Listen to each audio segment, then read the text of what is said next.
So episodes 5 and 6 of Beastars sort of veer off the path that we originally set out on when starting this series. Things feel a little bit different. There are different themes at play, or at least we have now elaborated on those themes that were originally brought up. Seeing the black market, the sort of dark underworld of carnivore society, was extremely revealing in what kind of world this is and sort of how herbivore and carnivores live in harmony. And I really like seeing sort of the realization of all this through Legosi's confused eyes. I mean, Legosi is basically us in this sort of scenario.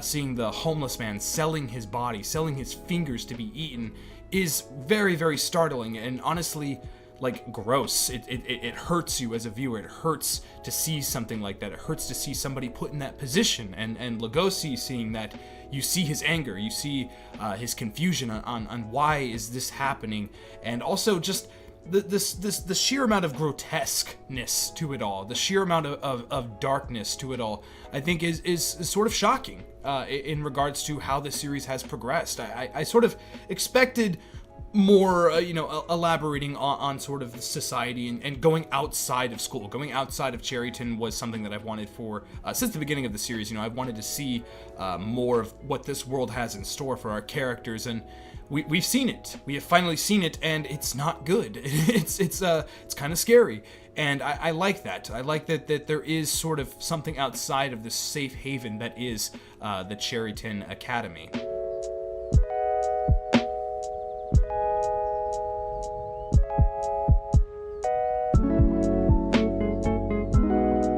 So my big takeaway from episode 4 is obviously the moment between, or the moments between Legosi and Haru. Them eating dinner together, them sitting down, that sort of awkward moment, I really enjoyed. I thought that conversation, that back and forth, was very much needed. We needed that to sort of establish some sort of connection there.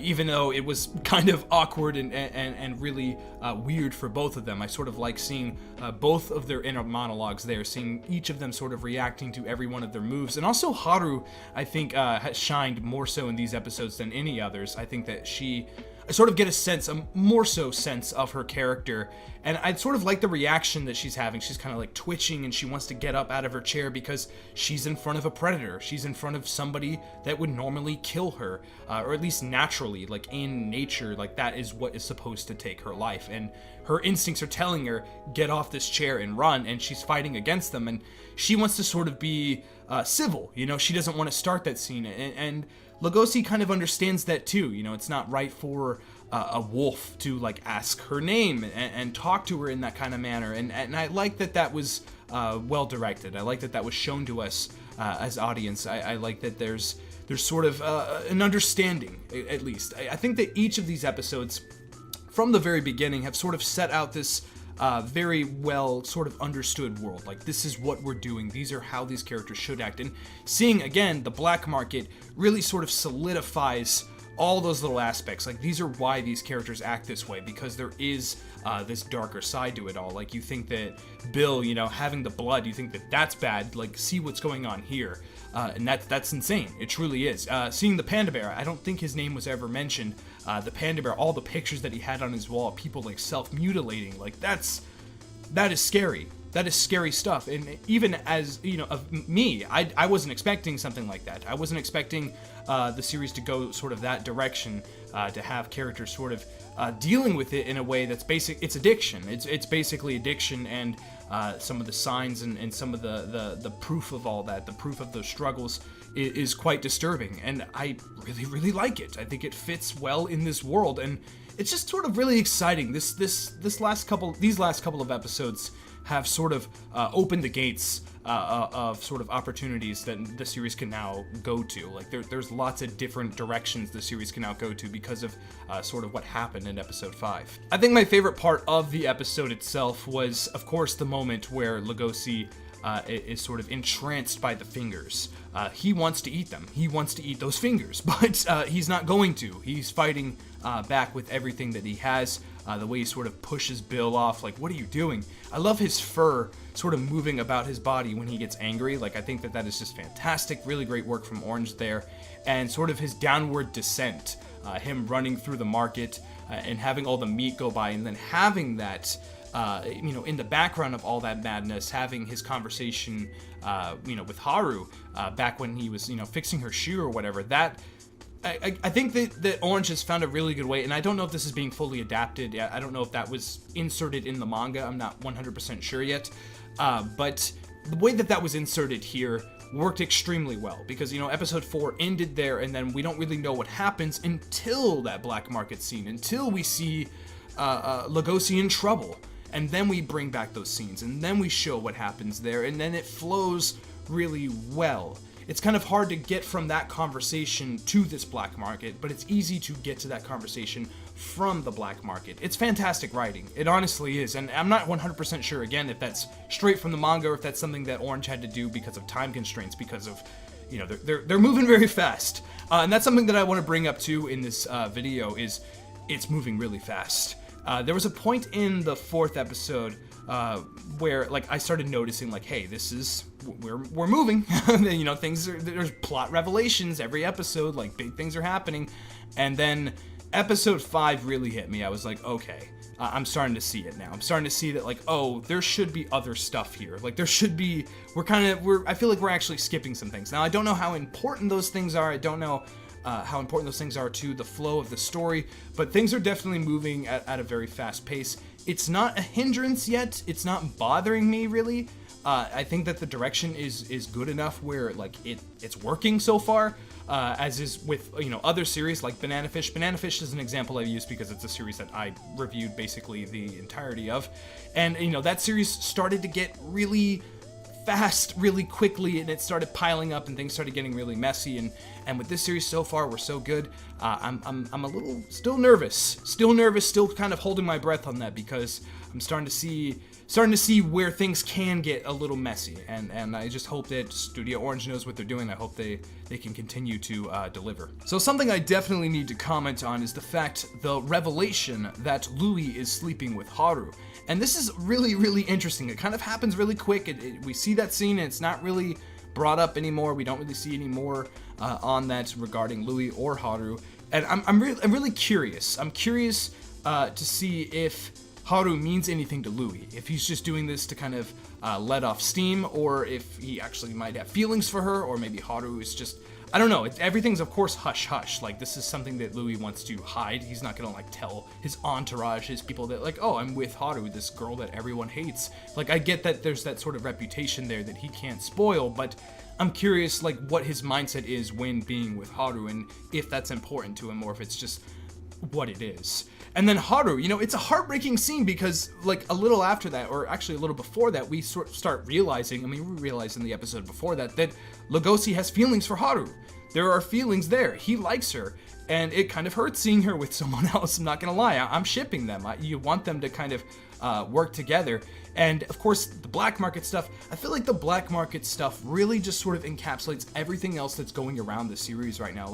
Everything kind of connects there in a way that isn't so obvious. It's sort of something that you can read from, because in that black market stuff, you see that he's sort of using his love towards Haru. Love, we don't know yet, really, but his love towards Haru to sort of cope with this need, this desire to eat her, basically. And the panda bear is suggesting that you're only loving her because you can get closer to her, so you can eat her. And he wants to combat that and prove that, hey, I might be able to actually be with this person and not eat her. Or at least that's what I'm getting out of it. I'm not 100% sure. Obviously, this is something that the series is going to elaborate more on, but it's a really interesting plot point. It's a really interesting way to sort of establish struggle, establish a sort of, there's not really bad guys in this show. There's not really an antagonist. I thought that the panda bear was going to show up and, I thought he was just some thug that was going to, steal money from him or something, or have him captured and beat the crap out of him and hold him for ransom. I thought that something like that was going to happen, but clearly not. He's actually somebody with very good intentions, or at least that's what I think of so far. I don't know. I feel like the main antagonist of the show itself is Louis. And I find that really, really interesting. He has these sort of two sides, his wild side and the side that wants to sort of deal with these things in a more calm manner. And I'm just really curious to see how these things interact. How does this all connect in the end? I'm eating it. I'm not gonna lie. I absolutely love everything that's happening in the show right now. Things got complicated. I'm not gonna lie, things have now gotten a little bit complicated, especially with Juno as well. I'm not sure what her character is. Her sort of that was a good scene. I really liked that scene. You know, the guys were bullying her or whatever. That one bird dude was really funny to me. And I really like that scene. I like how he pretends to be your brother or whatever. Like, there's some humor there. There's still a lot of life in this series. It still feels like these are kids just being kids in school. And that's really nice. But Juno being brought up as a character, like, I don't know what her character is about. Like, obviously there's some significance there. And also, Aoba, was it Aoba, the eagle at the end? Like, I started kind of liking him at the end. He was like this weird jock dude that I didn't care for. But then by the end, he's like, yeah, like, I need to be with Aoba here. Like, I don't know. I feel like he might find solace within others that are also struggling. I think that that's something that Legosi might seek out. And maybe he realized there when meeting him by the station, saying like, hey dude, like, I didn't eat that dude's fingers. I thought about my herbivore friends. I thought about everything that we've been through, and I can't do it. It made me feel sick. And I feel like Legosi realizes that something's going on there. I feel like that there's some importance there. Maybe not necessarily just with Aoba, but just the fact that he's not the only one going through this. He can't be. All carnivores are going through this, and again, maybe he can find some sort of relief there. Maybe there's like some kind of group session thing that they can do where they can talk about these things. I feel like it's very taboo to talk about these things, but maybe it shouldn't be. Maybe that's something that Legosi wants to bring up. I'm not 100% sure. That's just sort of my prediction hat there. But all in all, these were fantastic episodes. Not gonna lie to you, I'm still loving the show. Like, I don't think these episodes are as exciting as, Legosi punching the crap out of Bill on stage and Louis coming in to save them and the whole blood vial thing. Like, it's not as crazy and as fast-paced as that, but it's very important. These are very dense episodes where there's a lot of stuff happening. And of course, I'm gonna miss a lot of things. That's something that I do in these reviews. I'm just rambling on. I'm just talking with you guys. So of course, I want to talk more about it. Comment down below and give me your thoughts. If there's anything I missed, if there's anything that you specifically want to talk about, whether it's like something Louis said or something Legosi said, or the pool scene as well. I really liked the pool scene where, oh my goodness, what was the little dog's name? I can't remember. The one that was wagging his tail in the hallway. Him saying that you're like the dark hero or whatever. I thought that was super cool. That was a really cool line. And I think that actually might be important too. What other things are important there? And please try to refrain from spoiling the show. I'm not even reading the comments on my first Beastars video because it's just gotten out of hand. There's not necessarily like deliberate spoilers, but there's a lot of people that are like, yeah, you don't know what you're talking about, read the manga, blah, blah, blah. I'm like, I'm reviewing the anime, I'm talking about the anime here. This anime is only going to be 12 episodes, like, I'll read the manga after, I'll let I'll ride this and have these surprises here so, I can talk about it and, there can actually be some entertainment value here. And then later I'll read the manga and maybe I'll compare the two and maybe I'll start predicting things for possible season 2. I'm not sure if that's going to happen, but, I want to read the manga later. I want to just keep things fresh so that these discussions can become a little more lively. And, it's fun predicting. It's fun kind of trying to come up with these things, and it's fun not knowing. So definitely going to be reading the manga after the show. But again, comment below. Give me your thoughts on everything Beastars. Let me know what you thought of episode 5 and 6. Let me know what you thought of the Black Market, the Panda Bear. I'm really excited to talk to you guys about it. You guys have been great. Thank you so much for all the support. Make sure to hit the like button if you enjoyed anything that I had to talk about today, and subscribe for more content like this. It would mean a lot to me. I'm really trying to grow this channel, and it's fun. We're having fun here, Anyway, thank you very, very much for watching, and until next time...